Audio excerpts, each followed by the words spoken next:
About to embark on an adventure of cycling across the Sahara Desert. I've just been bitten by a snake.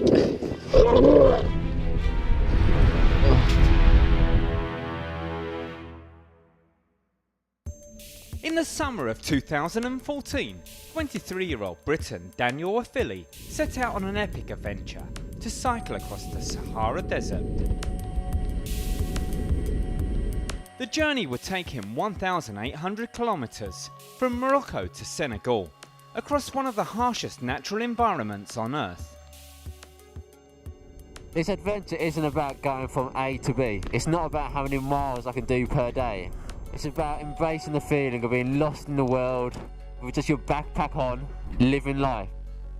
You know, the important thing about life is not about remembering it, it's about feeling it in the first place. Daniel's trip didn't get off to a good start when his bike suffered a broken pedal. This is the second time in 2 days they've had to fix my bike. It's not good. It's really grating on me.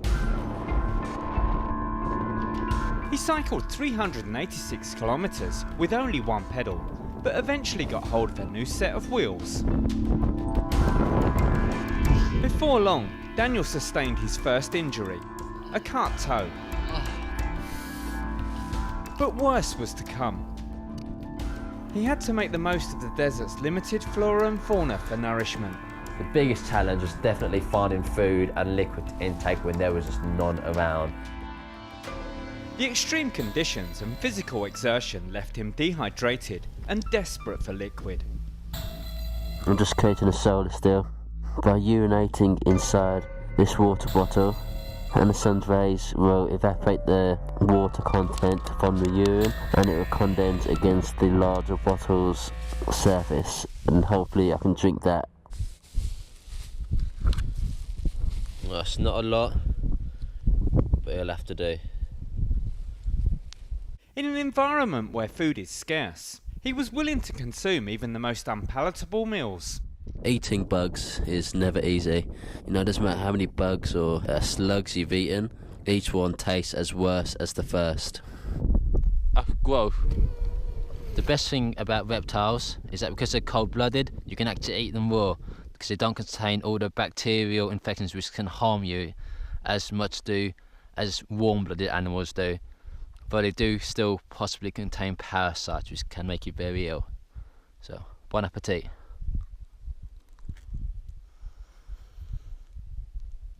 But the desert diet didn't agree with him. I'm starting to feel so sick. I don't know how much more of this I can take.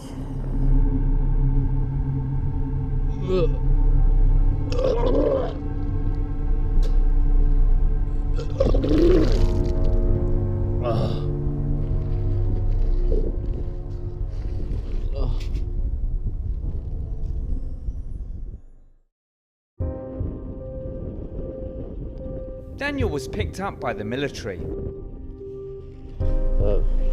What problem? Just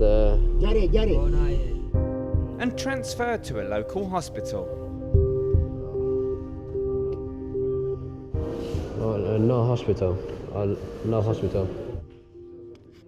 Oui.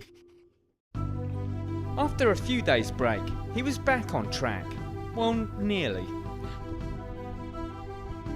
My compass has stopped working earlier, so that means I've been going in the wrong direction for the past several hours.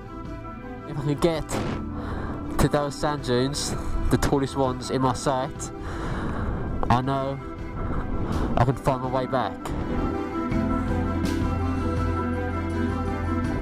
As it got darker, Daniel struggled to find where he pitched his tent. Nah, I'm very scared at the moment. I still have not found my tent. I need my tent.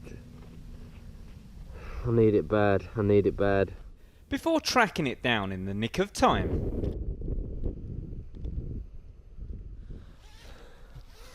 At my tent, and the views are just insane.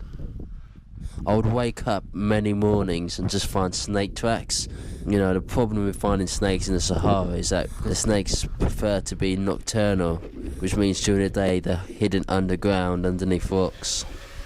But one morning, Daniel discovered that a snake had found him first. I've just been bitten by a snake. I've tried to suck out the venom, but it's not working. He decided to try an unproven method to remove snake venom. I had to think quickly. I took out my Stanley knife. I had to cut 2 small X's into the bite and try to suck the venom out.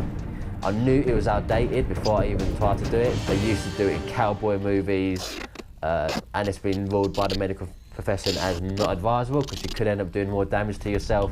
But there was no help. I had to at least try, even if there's only a 10% chance of it working. Although his leg swelled, Daniel didn't experience any other symptoms. After resting, he decided to get back in the saddle. Finally, the end was in sight. Daniel crossed the Senegal River and found himself on the home straight.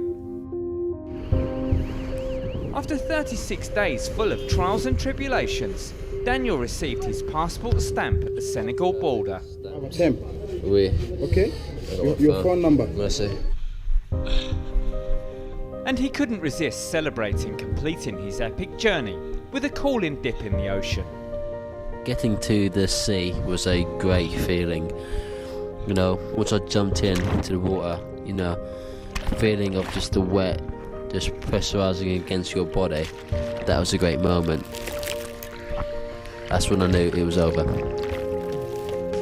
It felt like the Sahara Desert was trying to kill me. It was hot, I was tired, I was exhausted, I was hungry, I was thirsty, and it was batting against me. But after a while I got into a rhythm and I became one with the Sahara Desert.